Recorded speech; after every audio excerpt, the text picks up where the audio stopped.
بیمار افراد سیب کا جوس پیا کریں۔ یہ دل کو طاقت دیتا ہے اور بلڈ پریشر کو کنٹرول میں رکھتا ہے۔ جوڑوں کے درد سے نجات حاصل کرنے کے لیے روزانہ 1 چمچ کالے تل کھا لیا کریں۔ جو لوگ کھانے کے ساتھ کچا لہسن کھاتے ہیں ان کا دل مضبوط رہتا ہے۔ کلونجی کا تیل اور ادرک کا پانی ہم وزن روزانہ صبح شام بالوں میں لگائیں، اس سے بال گرنا رک جائیں گے۔ جس کی اولاد نہیں ہوتی وہ مرغی کے انڈے کو پیاز کے ساتھ زیتون میں پکا کر کھائے۔ اگر اپنے آپ کو فٹ اور تندرست رکھنا چاہتے ہیں تو رات کے وقت کھانا کم کھایا کریں۔ کیلا، بادام اور کشمش دودھ میں شامل کر کے پی لو، مردانہ طاقت میں بے پناہ اضافہ ہوگا۔ نہار میں نیم گرم پانی پینا بہت ساری بیماریوں میں فائدہ دیتا ہے۔ کھانا کھانے سے کچھ دیر پہلے پانی پی لو، کھانے کے دوران پانی مت پیو، بدن کو طاقت ملے گی۔ دودھ کے ساتھ جلیبی کھانے سے قوت باء میں حیرت انگیز اضافہ ہوتا ہے۔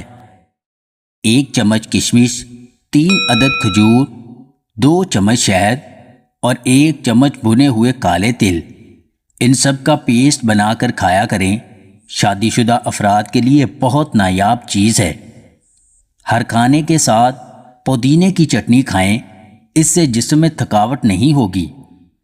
لہسن کے پانی کو لیموں کے ساتھ استعمال کرنے سے بڑا ہوا پیٹ چند دنوں میں اندر چلا جائے گا۔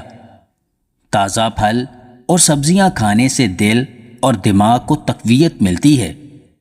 سونف کا پانی پینے سے دماغ کو سکون ملتا ہے اور یہ ذہنی دباؤ کو کم کرتا ہے۔ جگر کی بیماری سے بچنا چاہتے ہیں تو پالک کا ابلا ہوا پانی پیا کریں۔ اگر آپ کا ہاضمہ ٹھیک نہیں رہتا اور کھٹے ڈکار آتے ہیں تو کالے تل اور پستہ مکس کر کے کھایا کریں، اس سے ہاضمہ ٹھیک ہو جائے گا اور قبض کے لیے بھی بہت مفید ہے۔ عورتوں میں خون کی کمی کی شکایت زیادہ پائی جاتی ہے، اس لیے انہیں چاہیے کہ پستہ کھایا کریں۔ روزانہ 1 چمچ سفید تلوں کی کھانے سے پیشاب کرتے جلن محسوس نہیں ہوتی۔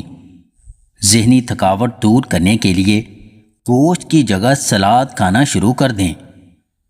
اگر آپ کو ہماری یہ ویڈیو پسند آئے تو اسے لائک اور شیئر ضرور کیجیے گا، اور مزید ویڈیوز حاصل کرنے کے لیے ہنسی واچ ٹی وی چینل کو سبسکرائب کر لیں۔